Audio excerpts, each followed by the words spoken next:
안녕하세요. 벌써 이제 양도소득세까지 해서 이제 진도가 다 진행했네요. 그래서 지금 보면은 요 양도소득세 계산 구조부터 해서 끝에까지요. 전범위가 다 나갔죠. 그래서 이번 주는 이제 전범위가 양도소득세까지 해서 이제 한 바퀴가 또 돌았어요. 그리고 이제 다음 주부터는 또 새롭게 앞에서부터 또 돌아가요. 그럼 이제 내가 두 바퀴나 돌았는데 아직도 내가 이걸 개념을 못 잡나? 이런 생각이 드실 거예요. 그런데 양도소득세 하다 보면 이제 뒤에 앞에 거 다 또 까먹어 버려요. 그래서 앞부분 또 하다 보면 또 뒤에 생각나고 막 왔다 갔다 하니까 될 수 있으면 양도소득세 할 때 나머지 앞부분 좀 필요한 부분이 있으면 보충적으로 같이 연결을 해 놓으시기 바라네요. 자, 그럼 이제 지금부터 이제 평가단 15회 이제 해설을 한번 해보죠. 이제 1번은 양도소득세에 대한 내용으로 틀린 걸 찾아봐라 그랬어요. 그럼 양도소득 금액을 계산할 때 계산을 그 소득 금액이에요. 소득 금액 계산 그러면 양도 차익에서 장기 보유 특별 공제를 빼시면 돼요. 그래서 그 중에서 가장 나중에 공제되는 것은 그러면 이제 양도소득 금액을 얼른 이제 계산식을 써봐요.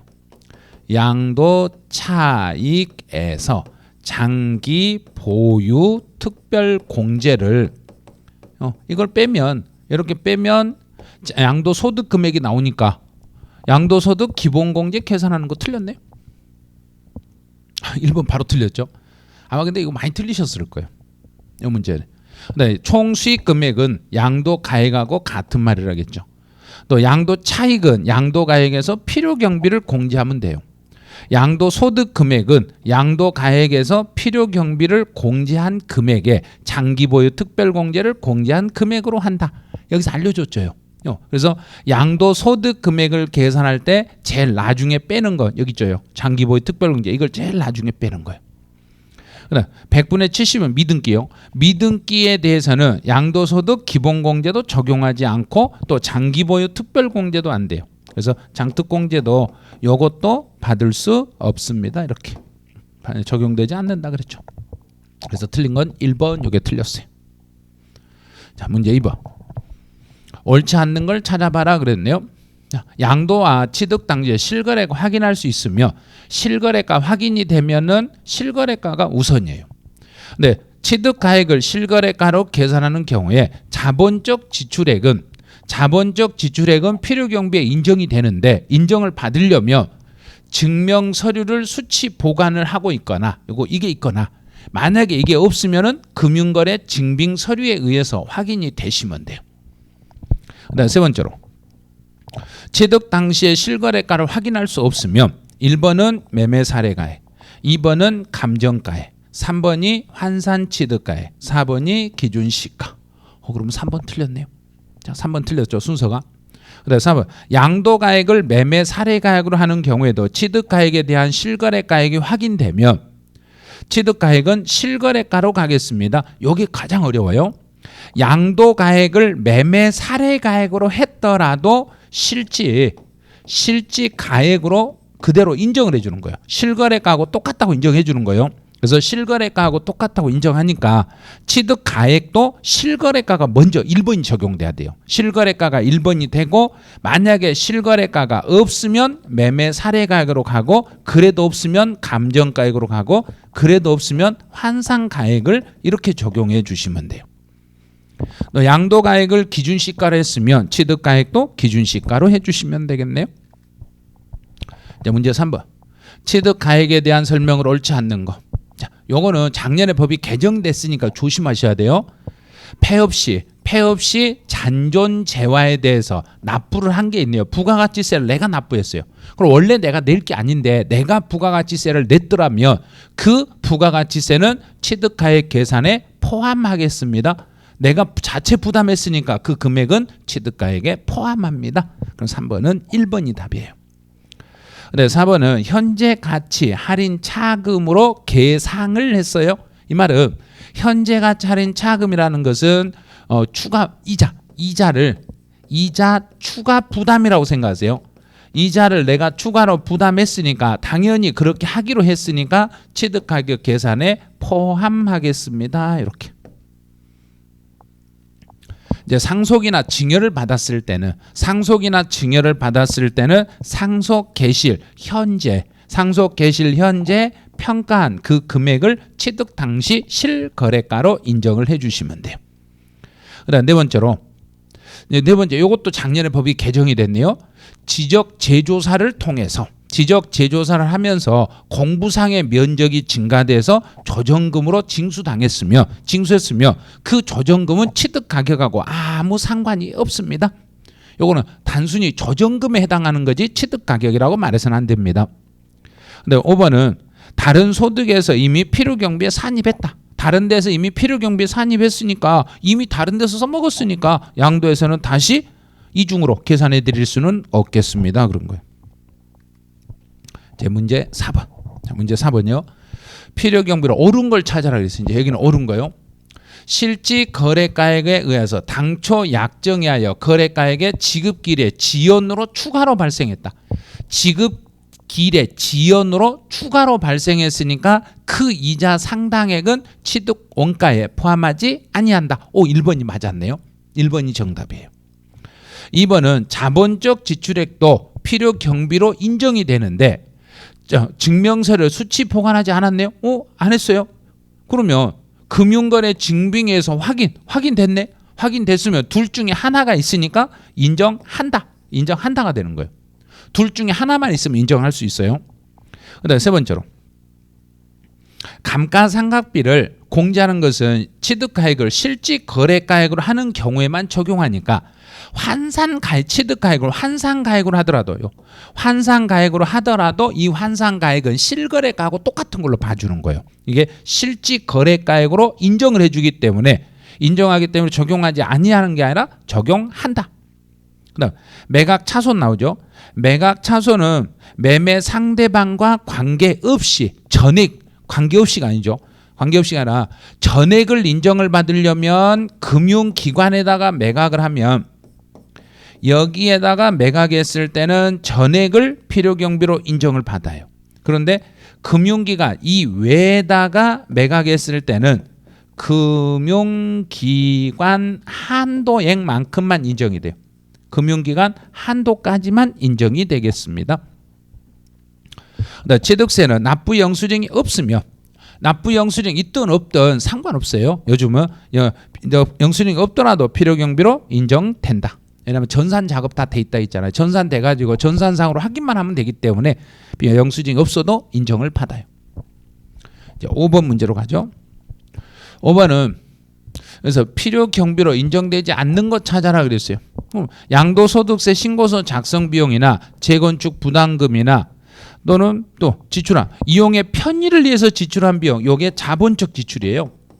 자본적 지출액인데 이 자본적 지출액에서요. 뒤 가로 있는 거 있죠. 가로 있는 게 최근에 신설이 됐어요. 한 번 정도 읽어주셔야 돼요. 재해나 노후 등의 부득이한 사유로 건물을 재건축한 경우에 그 철거 비용은 제외합니다. 재건축했을 때 철거 비용, 건물을 재건축한 경우 그 철거 비용은 제외합니다. 그랬어요. 매매계약에 따른 인도 의무를 이행하기 위하여 양도자가 지출한 명도 비용도 필요경비로 인정이 되고 자산을 양도하기 위하여 직접 지출한 공증비용 이런 것도 필요경비로 인정을 받을 수 있겠습니다. 그런데 문제 지문을 딱 봤더니 가로 가요. 5번 지문을 잘 보세요. 자본적 지출액은 필요경비로 인정이 돼요. 그런데 재회나 노후화 등 부득이한 사유로 건물을 재건축했다. 우리 재건축했을 때 그 철거 비용까지도 자산의 원가로 들어가는 거예요. 그럼 여기는 제외하는 게 아니라 포함합니다. 이렇게 이 부분이 이제 바뀌었어요. 그래서 철거 비용도 포함하겠습니다. 그래서 정답은 3번 요게 틀렸어요. 개정된 내용이에요. 주의하셔야 돼요. 그다음에 문제 6번. 문제 6번은 이제 가봐요. 계산 문제인데 이걸 어떻게 풀까? 계산 문제 나오면 이제 고민부터 되시죠? 고민할 거 없이요. 이제 시킨 대로 하면 돼요. 양도 차익을 계산해봐라 그랬으면 양도 가액에서 취득 가액 빼. 자, 2개 빼. 5억에서 2억을 뺍니까? 3억. 그다음에 취득과 관련하여 지출한 비용. 그럼 비용이니까 자본적 지출. 또 양도 직접 비용, 필요경비 인정됐죠? 그럼 또 빼. 그래서 5억에서 2억을 빼고 다시 자본적 3천 또 1,000 다 빼요. 그다음에 사업소득 금액 계산 시 취득 가액 중에서 다른 취득 가격이요. 요 2억 중에 이 중에 다른 데서 비용 처리한 게 5천 있네. 그럼 5천은 안 돼. 자, 그러면 2억 중에 요 2억 중에서 다른 데서 비용 처리한 게 5천 있으니까 5천원 빼버리면 돼요. 그럼 이제 어떻게 계산하냐면 2억 취득 가격 중에 다른 데서 5천만 원만큼은 필요 경비로 인정을 했기 때문에 2억에서 5천을 뺀 1억 5천만 취득 가격으로 인정이 되는 거예요. 이 5천은 다른 데서 이미 비용 처리했으니까 2억으로 인정하는 게 아니라 1억 5천만 인정이 돼요. 그럼 여기가 2억이 아니라 여기를 1억 5천으로 이제 바꾸는 거예요. 1억 5천 이렇게 바꿔놓고 이제 계산하시면 돼요. 그러면 5억에서 1억 5천을 빼면 이제 3억 5천. 그 3억 5천에서 3천 1천. 그럼 4천을 빼니까 3억 1천. 그래서 6번은 3억 1천. 이게 답이에요. 근데 요 계산할 때 요 3번 여기를 잘 봐야 돼요.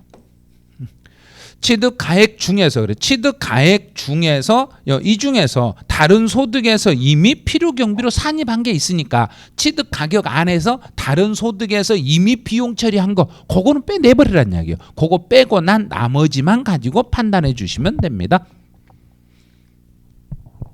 자, 문제 7번. 양도 차익을 추계 조사하는 경우에 필요 경비에 가산할 필요 경비 계산 공제로서 가장 옳은 것을 찾아봐라 그랬어요. 필요금 계산 공제. 자, 1번.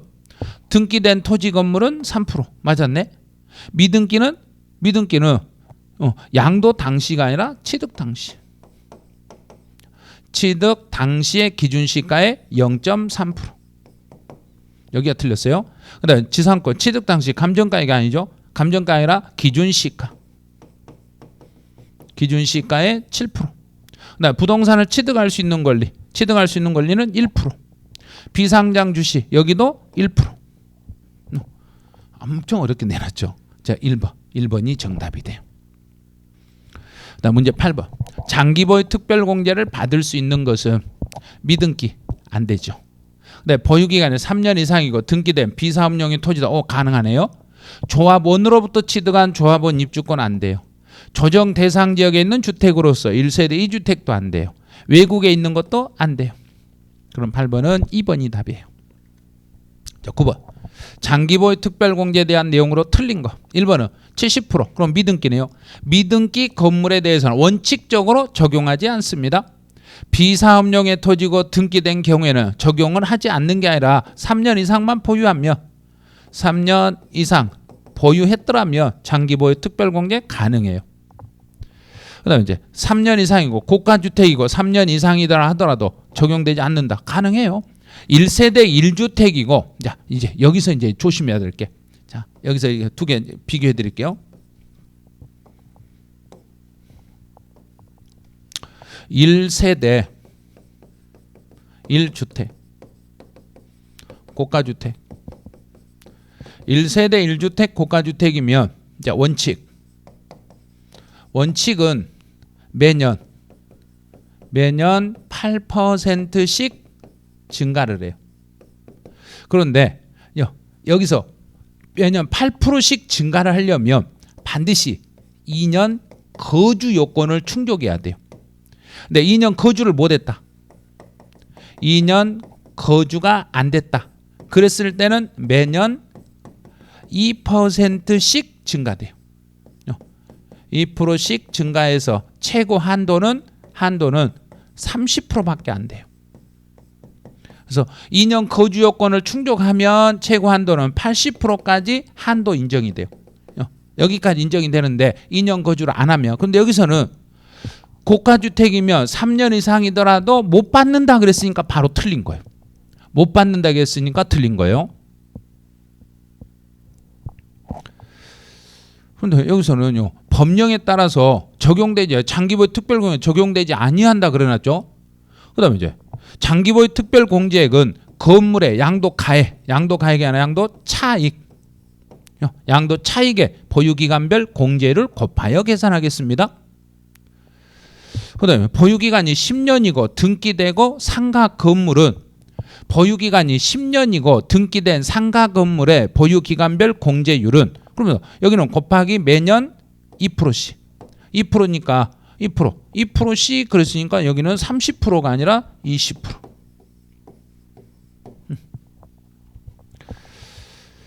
저 9번은 이게 문제 지문을 문제 지문이 틀린 게 아니라 여기를 제가 잘못 썼네요. 설명으로 옳은 거. 자, 옳은 것으로 이렇게. 자, 문제 지문은 아마 제대로 돼 있었을 거예요. 문제 지문은 올바른 것으로 되어 있으니까 옳은 걸로 이렇게 체크하시면 돼요. 옳은 걸로 풀어섰으면. 그럼 옳은 거 찾아라 그랬으니까 1번 이게 올바른 거예요. 1번이 정답이에요. 그다음 이제 10번.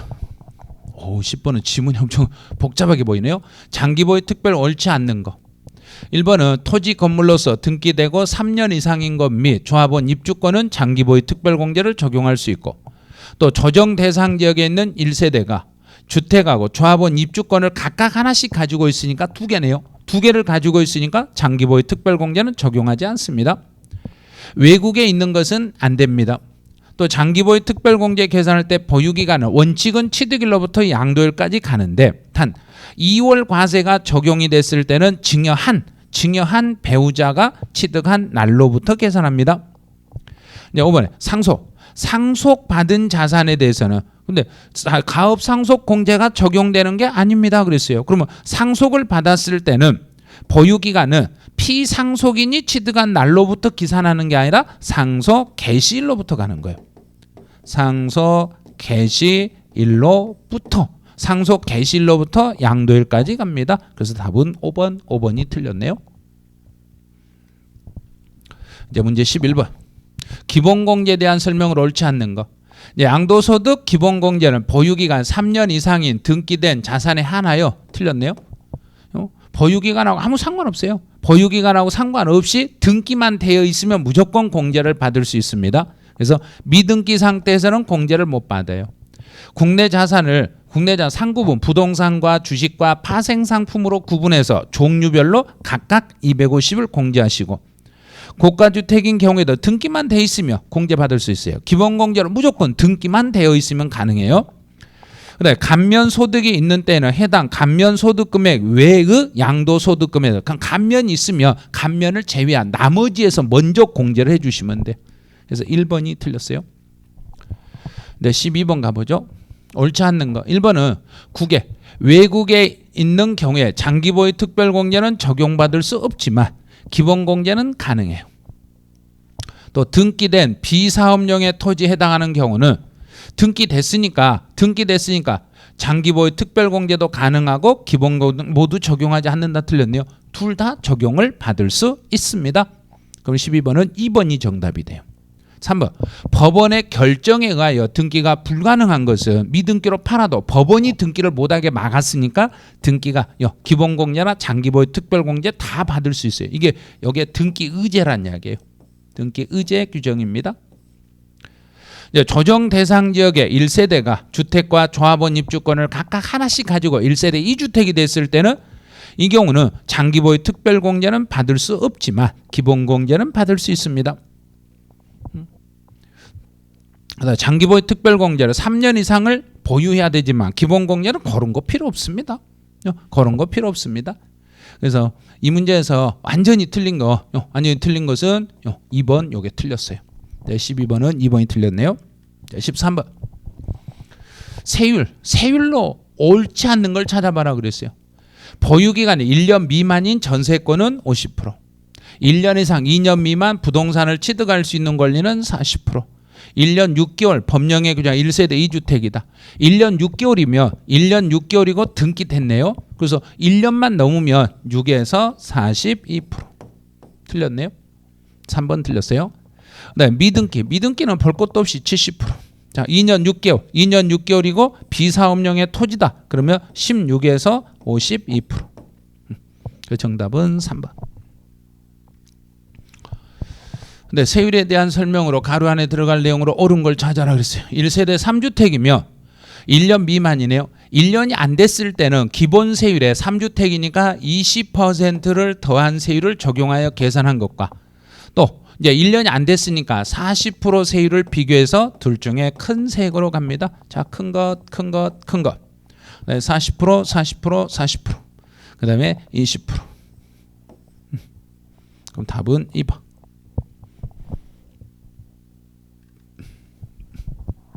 자, 15번.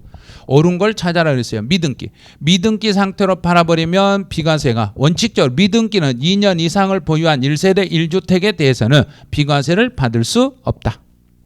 자, 두 번째. 미등기 상태에서는 비과세나 감면을 받을 수 없다. 2번 맞았네요. 장기보유 특별공제를 받을 수 없고 기본공제도 받을 수 없다. 단기. 계약 조건에 의하여 등기가 불가능한 경우에는 미등기로 팔아도 등기로 봐주는 게 단기가 아니라 장기 할부 조건이었을 때만 그렇게 가요. 또 미등기 상태로 팔았을 때는 세율은 70%로 가겠습니다. 맞는 건 2번 하나 맞았네요. 이제 틀린 걸 찾아봐라 그랬어요. 사업용 고정자산인 토지와 함께 영업과 함께 가면은 양도소득. 파산 선고 처분으로 발생하는 소득에 대해서는 양도소득세를 과세하지 않는다. 비과세예요. 거주자가 양도일로부터 소급하여 1년 전에 그의 아버지로부터 증여받은 토지를 양도했을 때 취득가격은 그의 아버지가 취득했을 때를 기준으로.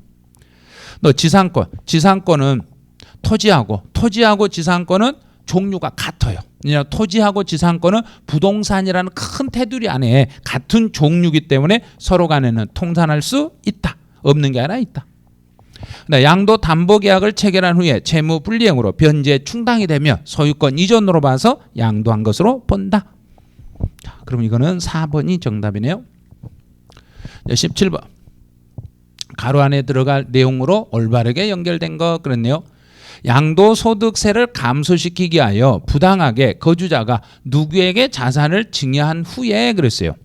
그럼 여기서는 끝에를 보니까 직접 양도한 걸로 본다 이렇게 나오는 거예요.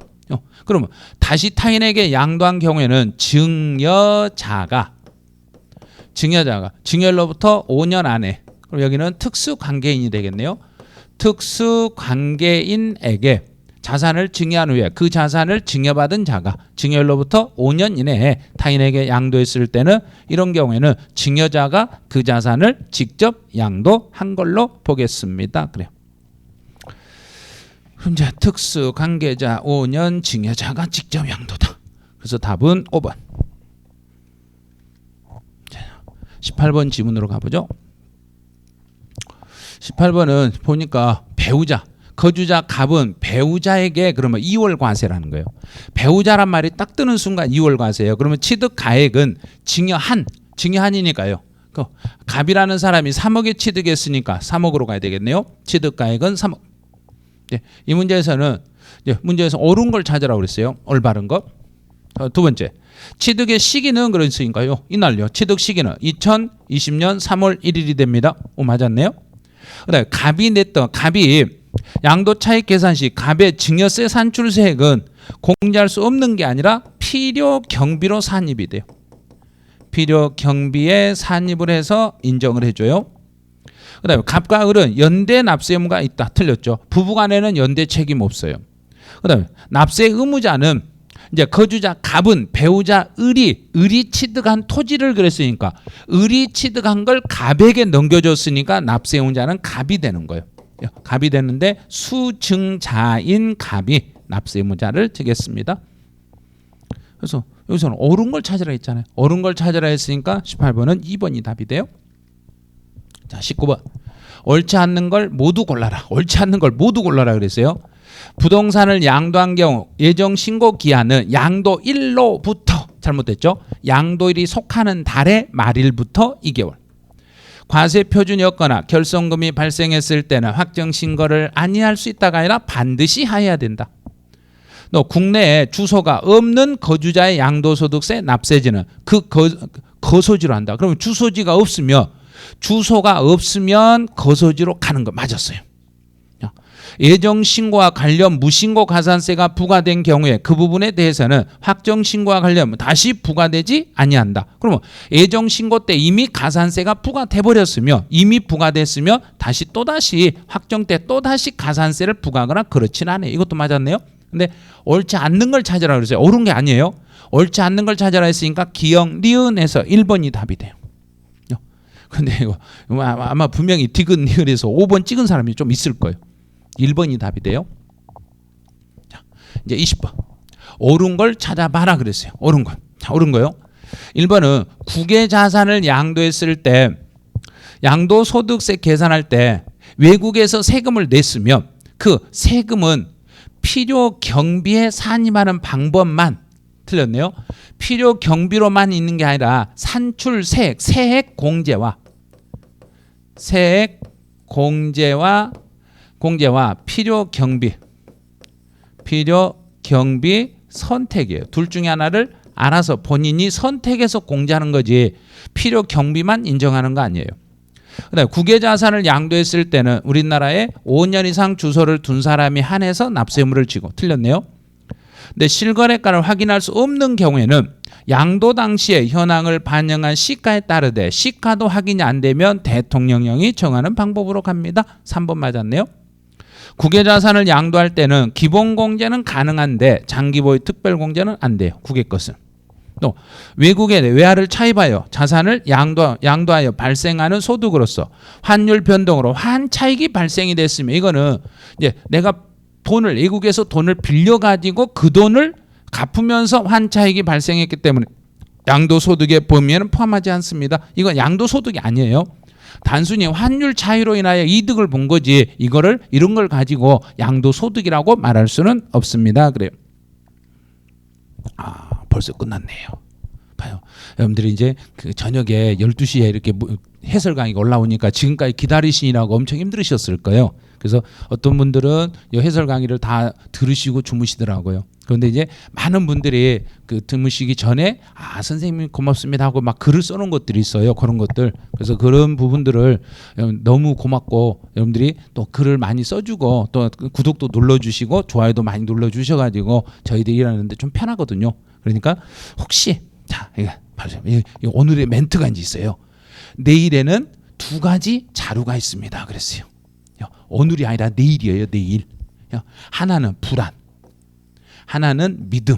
자, 그럼 우리는 어떤 걸 잡아야 될 것인가? 내일 불안한 걸 잡을 것인가? 믿음을 잡을 것인가? 그럼 둘 중에 하나를 잡아야 된다. 하나를 잡는데 우리는 요걸 잡으셔야 돼요. 믿음을 잡으셔야지 불안을 잡으시면 안 돼요. 아이고 힘들어요. 내가 어떻게 될지 모르겠어요. 이 말 하지 마시고 나 학교 갈 수 있어요. 이렇게 생각을 믿음을 가지고 하시라는 이야기예요. 그래서 문제 풀다가 안 되면 뭐 다음 주에 또 잘 풀면 되죠. 이렇게 생각하시면 돼요. 그러니까 안 되면 안 된다 해서 막 이건 도저히 안 돼요. 난 못하겠어요. 이러면 안 되시고 그냥 믿고 그냥 따라오시면 돼요. 하다 보면 언젠가 다 되게 돼 있어요. 그래서 10월 31일 날 시험장에 가서만 점수만 잘 나오면 돼요. 지금 평가단 점수 잘 안 나와가지고요. 다른 사람 100점 맞은데 나는 100점도 못 맞고 막 그래요. 막 그런 사람이 좀 있어요. 그런데 연연하지 마시고 나는 분명히 할 수 있다. 요 생각만 하시고 오늘 이제 문제 푸시느라고 수고하셨으니까 이 해설 강의 다 들으셨으면 그래 나 이제 다음 주에는 잘할 수 있어. 이렇게 믿음 가지고 또 다음 주에 한번 대비를 해주시기 바라네요. 네, 오늘 해설을 여기서 마치죠.